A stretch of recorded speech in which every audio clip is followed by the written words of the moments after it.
Lee Hanna walked through the massive gates of Zenith Military Academy with her head down and her bag slung over one shoulder. She was small, even by human standards. Her frame looked delicate next to the towering alien cadets who filled the courtyard. A group of Rex warriors, their scales gleaming under the artificial sun, barely glanced at her as she passed. To them, she was just another weak human. The academy was the best combat training facility in the galaxy. Every species sent their finest warriors here. The Vrex came with their incredible strength and healing abilities. The Korvathi brought their hive mind coordination. The Atheron could manipulate energy itself. And then there were the humans. Considered the weakest link in every combat scenario, Hannah found her assigned dormitory and unpacked in silence. Her roommate, a Vrex named Torvak, looked at her with barely concealed disgust. He didn't say a word, just snorted and left. She didn't mind. She preferred the quiet anyway. The next morning, orientation began in the main training hall. Hundreds of cadets gathered, their voices creating a thunder of different languages and sounds. Hannah stood near the back, making herself invisible among the crowd. She watched everything with careful eyes, noting exits, studying body language, memorizing faces. "Welcome to Zenith Academy," the commandant announced. He was an Atheron, his form shimmering with contained energy. "Here you will learn to become the elite warriors your worlds need. Only the strongest will graduate." During the first physical assessment, Hannah barely passed. She struggled with the weight lifting that Vrex cadets handled easily. She finished last in the sprint that Korvathi completed in seconds. When it came to hand-to-hand combat demonstrations, she moved slowly, awkwardly. Like someone who had never fought before, a massive Vrex named Kravik laughed openly when she was paired against him for sparring. "This is what humans send us?" A little girl who can barely lift her own weapon. The instructor frowned but allowed the match to continue. Kravik moved forward confidently. Hannah raised her hands in a defensive position, but her stance was all wrong. Within seconds, Kravik had her on the mat. The other cadets laughed. Some humans in the crowd looked away in shame. Hannah got up slowly, brushing dust from her uniform. She didn't meet anyone's eyes. "Sorry," she mumbled. "I'll do better." But she didn't do better. Day after day, she remained at the bottom of every ranking. In tactical simulations, she gave simple suggestions that were mostly ignored. In combat training, she barely defended herself. Other cadets started calling her the Ghost. Because she was so quiet and forgettable, Kim Tiemann was one of the few humans who tried to befriend her. He was talented at tactical analysis, though he struggled in physical combat. "Don't let them get to you," he said one evening in the cafeteria. "Humans have always been underestimated. But we're here, right?" "That counts for something." Hannah gave him a small smile. "Thanks. I'm just trying to learn and stay out of trouble." Park Jiwon, a pilot trainee from a famous military family, sat nearby with her friends. She overheard their conversation and rolled her eyes. "That girl is going to get someone killed when we do field exercises. She shouldn't even be here." Tiemann wanted to defend Hannah, but he couldn't find the words. Deep down, he worried Jiwon might be right. Weeks passed. Hannah continued her pattern of mediocrity. She arrived early to classes, stayed late studying in the library, and never caused problems. The only thing unusual about her was how carefully she listened. During lectures about military history and past wars, one afternoon, a scarred veteran visited to give a lecture about the frontier wars that happened 5 years ago. The old soldier was missing an arm and his voice was rough. "Those were dark times," he said. "We were losing badly until certain special operations changed everything." He showed combat footage on the massive screen. Blurry images of battles, explosions, and chaos. "There was one human soldier," the veteran continued, "who became a legend. We called her the Ghost of Kepler 442. She held enemy territory alone for 3 months. Nobody ever saw her face clearly. She saved thousands of lives." The footage showed a small figure moving through smoke and darkness, too fast to identify. The alien forces in the video seemed terrified, shooting at shadows. "Is she still alive?" someone asked. The veteran shrugged. "Nobody knows. She disappeared after the war ended." Some say she died, others say she retired. But I'll tell you this, I've never seen fear like what I saw in the enemy's eyes when they talked about the ghost. Hannah sat in the back row, her hands gripping the edge of her desk.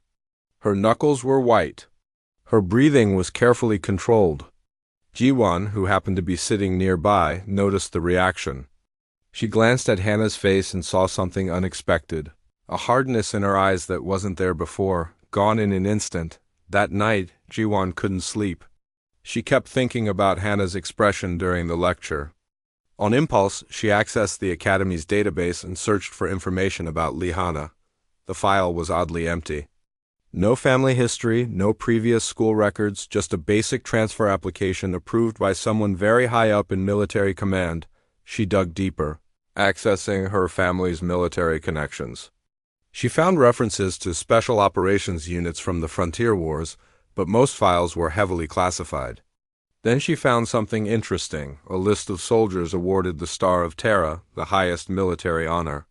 Most names were public, but one was redacted, listed only as Sergeant L.H. Special Operations. Kepler 442 Campaign. Ji-won stared at her screen. L.H. Lee Hannah. It seemed impossible. The girl who could barely complete basic training exercises couldn't be a war hero. But that look in her eyes during the lecture, that wasn't the look of someone weak. That was the look of someone remembering something terrible. The next morning, the commandant made an announcement that changed everything. In 2 weeks, we will begin our annual survival games. You will be divided into mixed teams and dropped into hostile terrain. The simulation will test everything you've learned. Teams that fail to reach the extraction point will repeat the entire semester. Excited murmurs filled the hall. This was the event everyone had been preparing for. Team assignments will be posted this evening, the commandant continued. Train hard.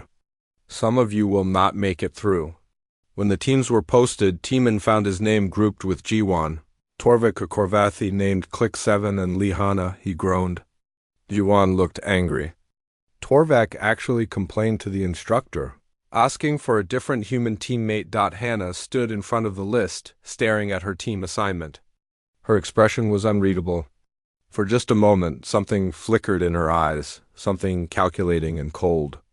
Then it was gone and she was just the quiet, forgettable girl again, but Ji-won saw it.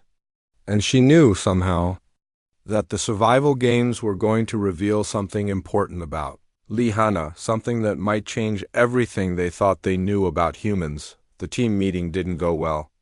Torvik made his feelings clear from the start. We're going to lose because of the weak human, he said, his scales shifting to an aggressive red color. She'll slow us down and get us all eliminated. Ji-won tried to be more diplomatic, but her frustration showed. Look, no offense, Hannah, but you've been last in every physical test. We need to figure out how to work around that. Hannah sat quietly in the corner, nodding occasionally. I understand. Tell me what you need me to do. Teeman spread out a map of the training zone on the table. The terrain is mostly forest with some mountain areas. We'll face other teams and automated defense systems. The goal is to reach the extraction point in 7 days without getting eliminated. Click 7, the Korvathi clicked its mandibles thoughtfully. Optimal strategy. Strong fighters engage enemies while support units manage supplies and communication. The human female should handle supplies. Actually, Hannah said softly, if you look at the terrain here and here, those valleys are natural ambush points. Other teams will probably use them. Everyone looked at where she was pointing. Teeman studied the map more carefully. She's right. These are perfect choke points. Whatever, Torvak said. Just stay out of the way when real fighting starts. The night before the games began, Hannah couldn't sleep. She stood on the dormitory balcony, looking up at the unfamiliar stars. Her hands trembled slightly.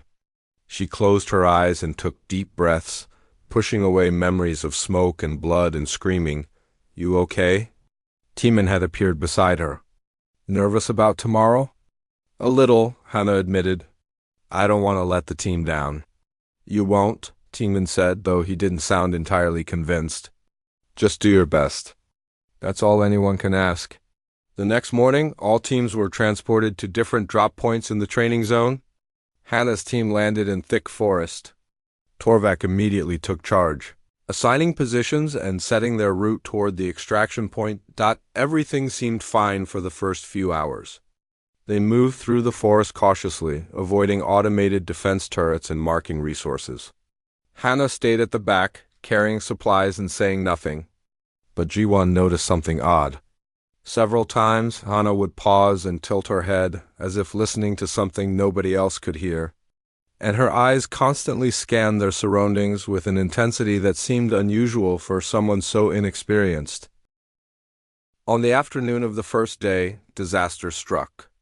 Yoon Dae-yeon's elite team ambushed them in a narrow valley. Dae-yeon was the academy's top student, and his team consisted of the best fighters from multiple species. They had superior positioning and firepower. "Surrender now," Dae-yeon announced confidently, his weapon trained on Torvak. "You're outmatched." Torvak roared and charged, but Dae-yeon's team was ready. They brought the big Vrex down with stun rounds. Click 7 tried to coordinate a defensive formation, but they were surrounded. Jiwon managed to take cover behind a rock, but her weapon was knocked away. Taemin stood frozen, his tactical training useless in the chaos. They were going to be eliminated on the first day, then something happened that nobody expected. Hannah moved. One moment she was cowering behind a tree. The next moment she was behind two of Dae-yeon's teammates. Her movements were impossibly fast, economical, and precise. She struck pressure points with her fingers and both opponents dropped. Stunned and confused, before anyone could react, she disappeared into the forest like smoke. The stunned cadets couldn't explain what happened. "She was just there," one stammered. "Then she wasn't." Dae-yeon's team was now confused and cautious. They couldn't see Hannah anywhere. The ambush had turned into something uncertain and dangerous. "Fall back," Dae-yeon ordered. "Something's not right here." When they were gone, Torvak sat up grudgingly. "What happened? Did we lose?" "No," Jiwon said slowly, staring into the forest. "We didn't lose. But I don't understand what just happened." Hannah emerged from the trees, looking exactly as she had before, small, timid, and weak. "Is everyone okay?" she asked quietly. "What did you do?" Taemin asked. "You moved so fast." "I just got lucky," Hannah said, not meeting his eyes. "They weren't expecting me to do anything, so I surprised them. That's all." But it wasn't all, and everyone knew it. The way she moved, the precision of her strikes, that wasn't luck. That was training, extensive, brutal, professional training. They set up camp that night in a defensive position. Hannah volunteered to take the first watch. "I don't sleep well anyway," she said. The others were too exhausted to argue. Over the next 2 days, strange things kept happening. Enemy teams that should have found them somehow missed their position. Automated defense systems that were active when other teams passed through were mysteriously disabled when Hannah's team arrived. Several opposing teams were eliminated by unknown attackers who struck silently in the night. Taemin started finding patterns. Every time something unexplainable happened. Hannah had been on watch duty or had been gathering water or scouting. He started paying closer attention to her movements. On the third night, he pretended to sleep but watched through half-closed eyes.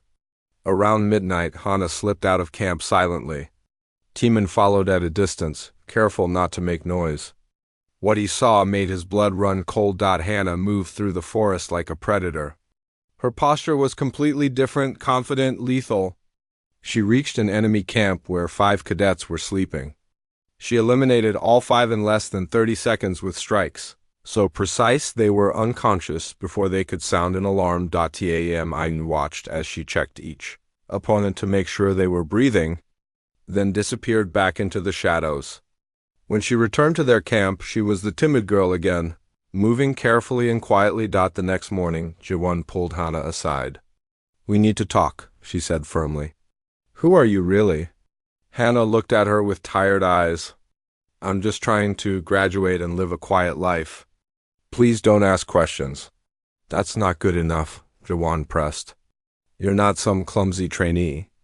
I've seen enough combat training to know real skill when I see it." And those moves yesterday, nobody fights like that without serious experience. Before Hana could respond, Click 7 approached them. The Corvethi's hive mind had been analyzing Hana's movement patterns. Query: are you the one humans call the ghost of Kepler 442? Hana's face went completely blank. For a long moment, she said nothing. Then quietly, that person died 5 years ago. I'm just Liana now. But you are her, Timon said, stepping out from where he'd been listening. The war hero. The legend. Why are you pretending to be weak? Hana looked at all of them. Her shoulders sagged. Because I'm tired of fighting. I've seen enough death. I just wanted to learn how to be normal again, how to be around people without calculating how to kill them.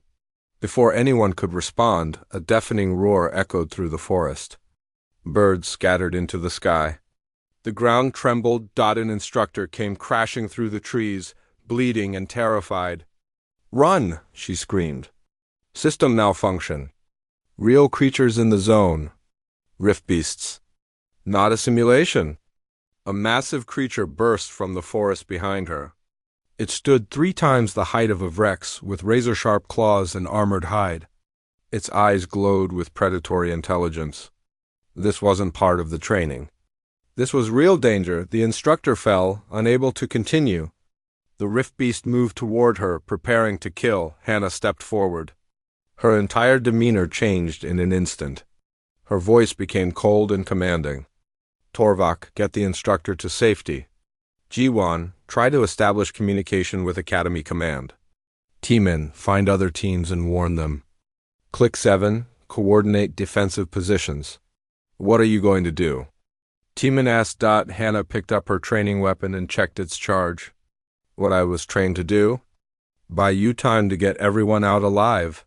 She walked toward the rift beast, and suddenly she wasn't Hana the forgettable student anymore.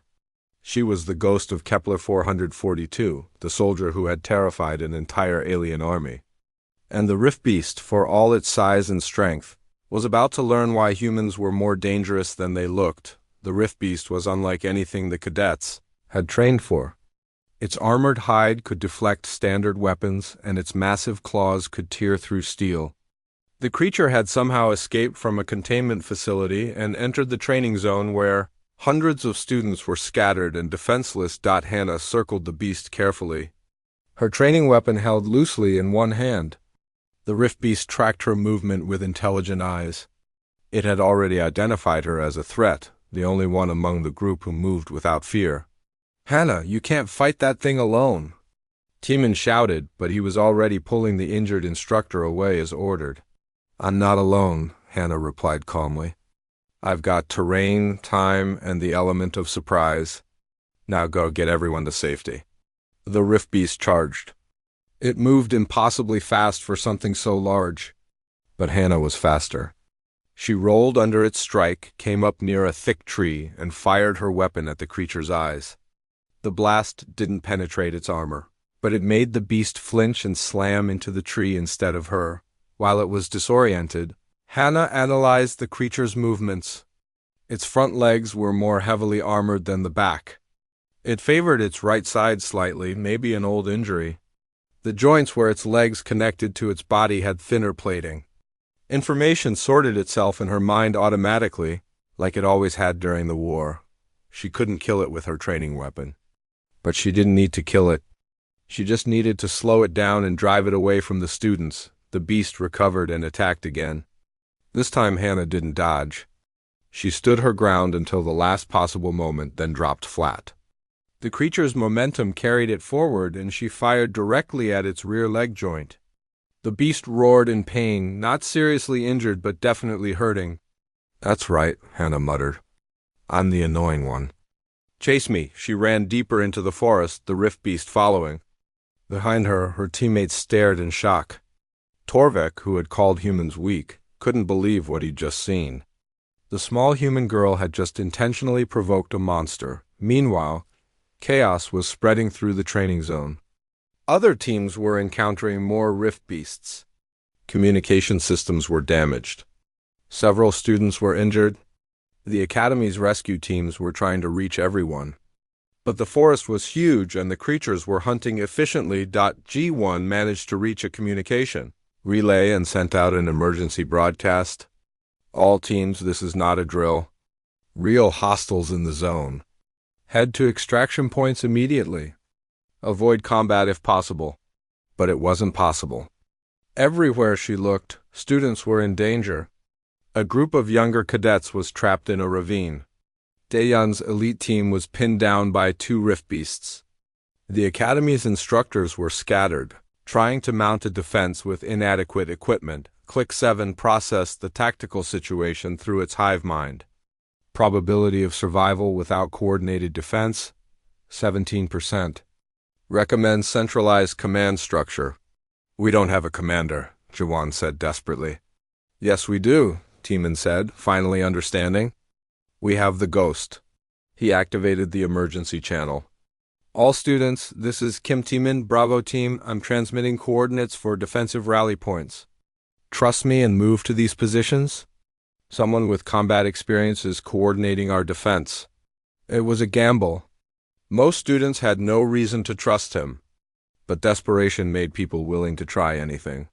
Slowly, teams started moving toward the coordinates he'd sent. Those coordinates had been marked by Hana earlier. She'd studied the training zone map for weeks, memorizing every defensive position, every natural choke point, every advantage. Now Teeman understood why. She'd been preparing, always preparing. Because old soldiers never really stopped being soldiers, Hana led her rift beast on a chase through the forest. She was getting tired, her body not as conditioned as it had been during the war. But she kept moving, kept thinking, kept adapting. The beast was getting frustrated. Unable to catch the small human who kept stinging it and slipping away, she led it toward a rocky area, where the ground was unstable. The creature charged again. This time she ran across a section of loose rocks that shifted under her light weight but held. The rift beast, much heavier, crashed through. Its leg wedged between 2 boulders. Hana didn't hesitate. She climbed onto its back and fired her weapon repeatedly at the joint where its head met its neck, the only weak point she could reach. The beast thrashed wildly, but she held on, using every bit of her training to maintain position. Finally, the creature had enough. It broke free from the rocks and fled, injured and wanting nothing more to do with the persistent human. Hana let it go. She wasn't here to kill. She was here to protect. She made her way to the first rally point, where students from 3 different teams had gathered. They were frightened and arguing about what to do. When Hana arrived, covered in dirt and monster blood, they fell silent. Listen carefully, she said, her voice carrying absolute authority. I'm going to tell you how to survive the next few hours. Follow my instructions exactly. No debates, no questions, no panic. Understood? They nodded. Something in her voice made them believe. Over the next several hours, Hana moved between rally points, organizing defenses, treating wounded, and directing teams to safety. She turned frightened students into functional units. She taught them how to work together, using each species' strengths to cover others' weaknesses. A group of Rex used their strength to build barriers. Corvethi scouts coordinated movements through their hive mind. Atheron students used their energy manipulation to create signals and distractions. Human students, quick-thinking and adaptable, served as runners and coordinators. It shouldn't have worked. They were students, not soldiers. But Hana knew that fear could be transformed into focus, that survival instinct could become tactical advantage. She'd lived it before. Word spread through the emergency channels about the small human, who was somehow holding everything together. Students who had laughed at her weakness now followed her orders without question. They'd seen her face down a rift beast alone. They'd seen her turn chaos into organization. Daeyeon's team was cornered by the largest rift beast yet, a massive alpha specimen that had already injured several of his teammates. They were out of ammunition and out of options. Daeyeon, who had always been so confident, realized he was about to die.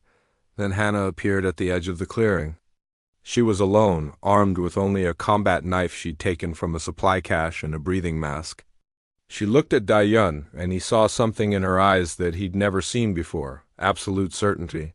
Get your people out, she said quietly. Move to Rally Point Echo. Medical teams are there. What are you going to do? Dae-yun asked, though he already knew the answer. Hannah pulled the breathing mask on and checked her knife. This is what humans do best. We survive. And we make sure others survive too. The Alpha Rift Beast noticed her and roared, recognizing a challenge. It was twice the size of the one she'd fought before. Scarred from many battles, intelligent and deadly. Hannah stood still and waited. Her mind was calm. Her breathing was controlled. She'd been here before, facing impossible odds, knowing death was likely. But that had never stopped her. The beast charged. Hannah moved forward to meet it, and for the first time since the war ended, she stopped holding back. Behind her, Dae-yun and his team ran. They didn't look back. They couldn't bear to watch what they thought would be her death. But if they had looked back, they would have seen something that would have changed forever how they thought about humans. They would have seen the ghost of Kepler 442, doing what she'd done for 3 months behind enemy lines 5 years ago, fighting impossible odds with nothing but skill, determination, and the stubborn human refusal to give up. They would have seen why legends were born. The Alpha Rift Beast was everything Hannah expected and worse. It had fought before, survived before, and learned. When she dodged its first strike, it anticipated her movement and nearly caught her with its tail. She rolled away with inches to spare. This wasn't like fighting the younger beast. This one was experienced, calculating. It treated her as a real threat, which made it more dangerous but also more predictable. Experienced fighters followed patterns. Hannah's knife was almost useless against its armor, but weapons were only tools. Humans had survived long before they had good weapons. They'd survived because they could think, adapt, and use everything around them as a weapon. The Alpha charged again. This time Hannah ran toward a cliff edge. At the last second she dropped and slid under the beast's legs. It couldn't stop its momentum and nearly went over the edge. Nearly it caught itself, snarling in fury, but now it was off balance. Hannah grabbed a fallen branch, jammed it into the creature's rear leg joint, and used her full weight to lever it. The beast roared and kicked, but the branch held for precious seconds. Seconds she used to slash at the exposed joint with her knife. The Alpha was injured now, limping. But it was also more dangerous. Wounded animals fought hardest. It turned on her with pure rage, abandoning strategy for raw violence. Hannah couldn't keep dodging forever. She was getting tired. Her old injuries from the war were aching. Her lungs burned from the effort. She wasn't the soldier she'd been 5 years ago. She was just a person trying to survive. The beast caught her with a glancing blow that sent her flying into a tree. Pain exploded through her ribs. She fell to the ground, gasping. The Alpha moved in for the kill, then she heard voices. Running footsteps. We're not leaving you. Teeman, Ji-won, Torvak, Click 7, even Dae-yun and his entire team, they came back. They couldn't kill the beast with their training weapons, but they could distract it. They could give Hannah time to recover. What are you doing? Hannah shouted. I ordered you to evacuate. And we're ignoring that order, Ji-won said, firing at the beast's eyes. You taught us to survive by working together. So that's what we're doing. The Alpha turned toward the new threats, confused by multiple targets. Torvik charged in with pure Vrex courage, using his strength to grapple one of the beast's legs. Click 7 coordinated attacks, timing strikes so the creature couldn't focus on any single opponent. Teeman analyzed the fight in real time, calling out weak points. Its left eye is damaged. The rear right leg is injured. Force it to pivot right. They were using human tactics, coordination, communication, adaptation, and it was working. Not well enough to win, but well enough to survive. Hannah pulled herself up, holding her ribs. She watched these students, these people who had called humans weak, fighting alongside each other with everything they had. And she realized something. They didn't need her to be a legend. They needed her to be their teacher. Listen to me, she shouted over the chaos. Vrex, use your strength on its legs. Korvathi, coordinate timing. Atheron, create distractions. Humans, be unpredictable. Make it react to you. They followed her instructions instinctively now. The Alpha Rift Beast, for all its power, couldn't handle organized resistance from multiple species working in perfect coordination. It tried to focus on Torvak, but Athron students blinded it with energy flashes. It turned on them, but Korvathi attacked from another angle. It couldn't predict what the humans would do because they kept changing tactics. Finally, after what seemed like hours but was only minutes, the beast had enough. It was injured, exhausted, and facing opponents who wouldn't give up. It retreated into the forest, leaving them alive. The students collapsed, breathing hard. Several were injured. All were exhausted. But they were alive. They had survived. Rescue teams finally arrived with heavy equipment. The commandant himself came, his energy form shimmering with concern. He took in the scene, the injured students, the massive Alpha Rift Beast tracks, and Hana standing in the middle of it all. "Lee Hana," he said quietly. "Or should I say Sergeant Lee, holder of the Star of Terra?" The secret was out. Students who could still stand stared at her in shock. Hana met the commandant's gaze steadily. She was too tired to hide anymore. "The ghost of Kepler 442, someone whispered. The name spread through the crowd like fire. Tiemann stepped forward. "You lied to us. You let us think you were weak. We could have learned from you all this time." Hannah's expression was tired and sad. "You already had everything you needed? I just helped you see it. Strength isn't about being the best fighter. It's about refusing to give up. Every one of you proved that today. But why hide?" Juwan asked. "Why pretend?"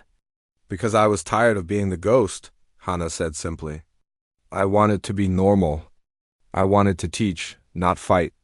I wanted to show that humans could be more than just soldiers." Dayan approached her, his arrogance completely gone. "I called humans weak. I said you didn't belong here. I was wrong." "No," Hana corrected him. "You were right. I am weak. Every human is weak compared to most species. But weakness isn't the same as helpless. We survive because we adapt. We win because we refuse to accept defeat. That's not strength. That's something else. Something uniquely human." The commandant helped coordinate full evacuation. Medical teams treated the injured. Over the next few days, as students recovered, the full story came out. Military records were unsealed, showing Hana's service record, 3 months behind enemy lines. 73 confirmed high-value eliminations. Countless supply lines disrupted. Thousands of Allied soldiers saved by her actions, but the records also showed why she'd left.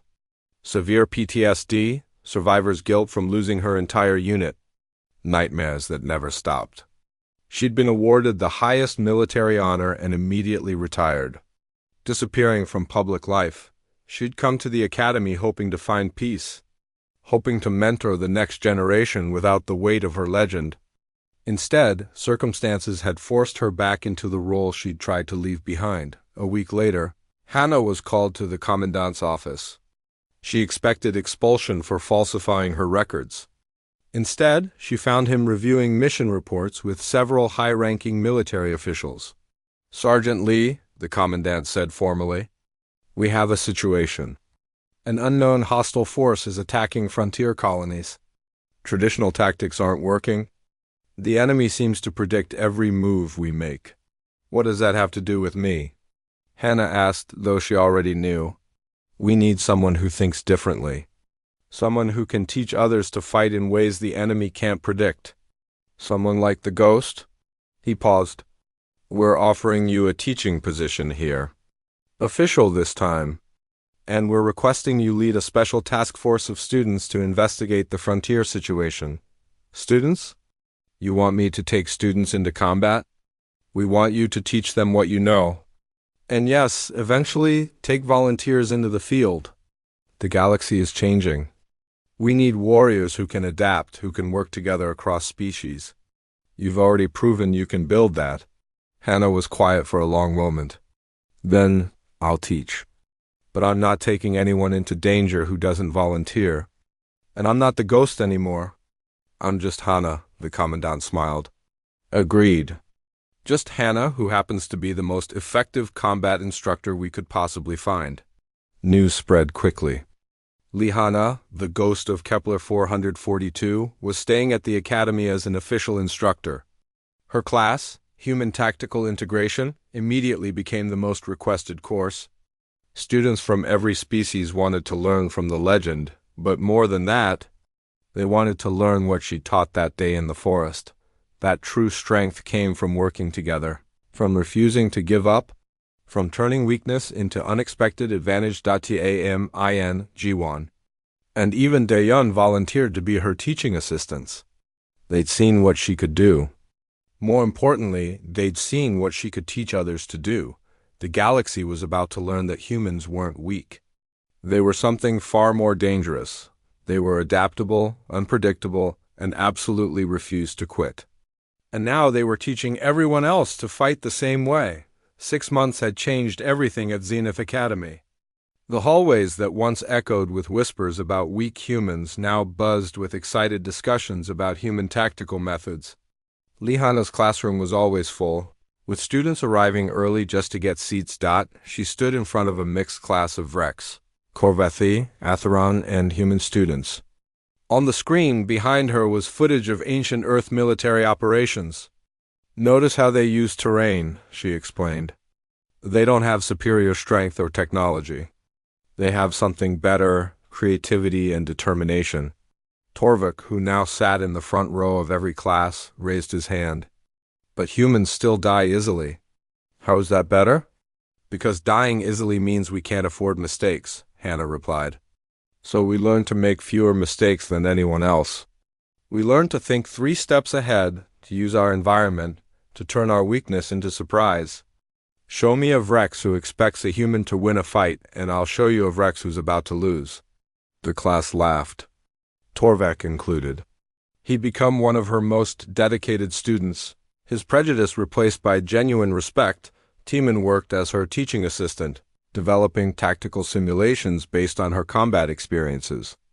Jiwon helped coordinate practical exercises, using her piloting skills to create challenging scenarios.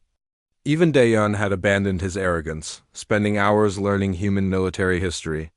The key, Hannah told her students, is understanding that every species has advantages and disadvantages.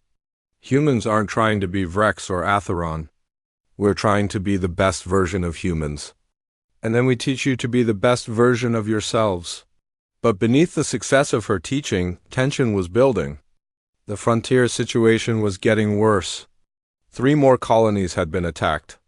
The enemy was systematic, intelligent, and seemingly unstoppable. Traditional military responses failed repeatedly. The commandant called Hannah to a secure meeting room. Military officials from multiple species were present, their expressions grim. The attacks are accelerating, he explained. We've lost contact with 2 more colonies. Whatever this enemy is, it's learning and adapting faster than we are. What do you know about it? Hannah asked. Very little. No survivors who saw the attackers clearly? Just devastated colonies and disabled defense systems. It's like fighting ghosts. He paused meaningfully. Which is why we need you.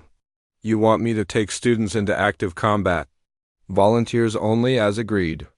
But yes, we need fresh thinking. Traditional military minds are failing. But your approach, teaching mixed species to work together in unconventional ways, that might be what we need.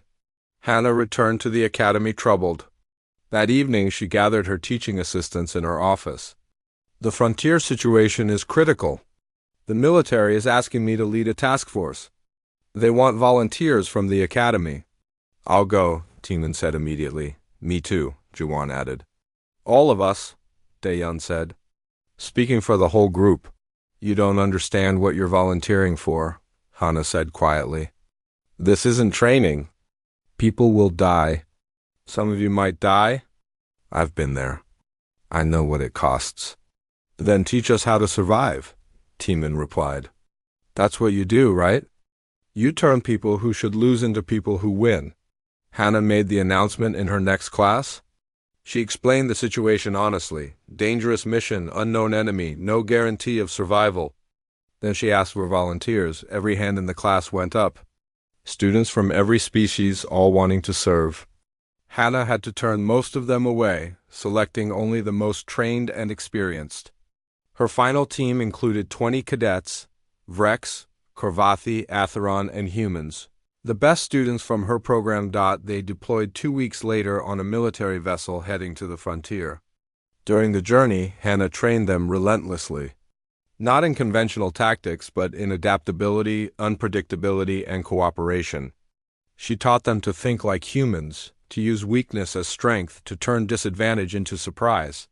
Remember, she told them before their first deployment, we're not trying to outfight the enemy. We're trying to outsmart them. Every species has patterns. Even unknown enemies have patterns. Find the pattern, break it, and survive. They reached a colony that had gone silent. As they approached, scanning showed no life signs but also no obvious damage. The team deployed carefully, Hannah leading from the front. The colony was intact but empty. Not destroyed, just abandoned. This is wrong, Jawan whispered. Where is everyone? Teeman analyzed the security systems. They're still online but locked out. Something took control of the system and shut everyone out before they could respond. AI, Hannah realized. The enemy is artificial intelligence. That's why it adapts so fast. It's learning from every engagement, updating tactics in real time. They found the AI core in the colony's central computer. It had infiltrated the system, studied the defenses, and then orchestrated a perfect attack. The colonists hadn't been killed. They'd been evacuated by their own security systems before they understood what was happening. Can we fight an AI? Dae-Yun asked. It will predict everything we do. It will predict everything conventional military forces do, Hannah corrected. But human tactics aren't in its database. We're too illogical, too creative. That's our advantage.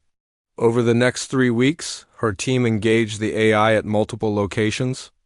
They used tactics that made no tactical sense, retreating when they should attack, attacking from disadvantaged positions, splitting forces when they should concentrate.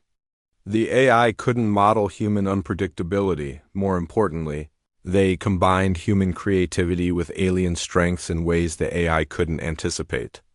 Vrex strength supporting Korvathi coordination, supporting Atheron energy manipulation, supporting human tactical chaos.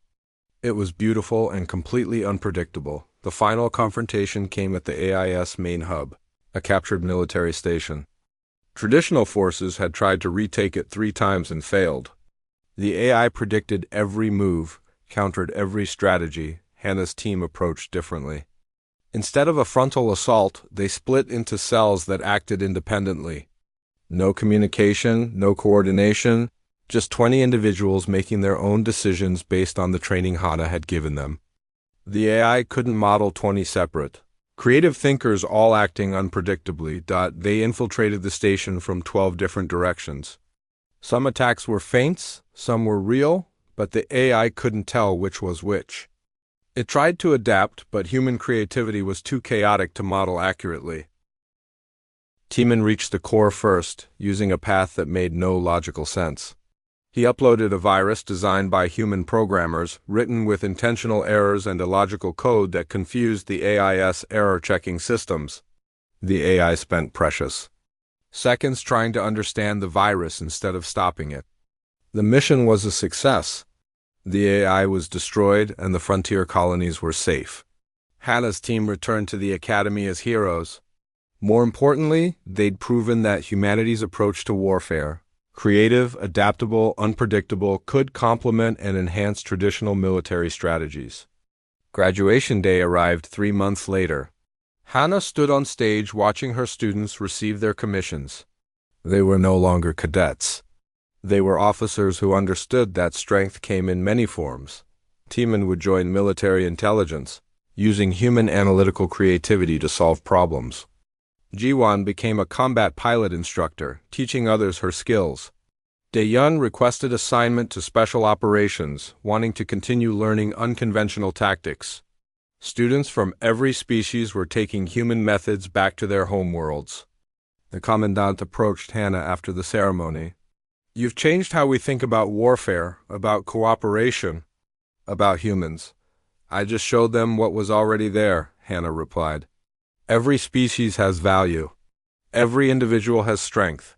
You just have to stop trying to force everyone into the same mold. What will you do now? He asked. Hannah looked at her graduating students, laughing and celebrating together across species barriers that had once seemed insurmountable. Keep teaching. There's always another generation that needs to learn. That evening, she received a classified message. Another crisis was developing, a new challenge that required creative solutions. The message asked if she and her graduates would be willing to respond.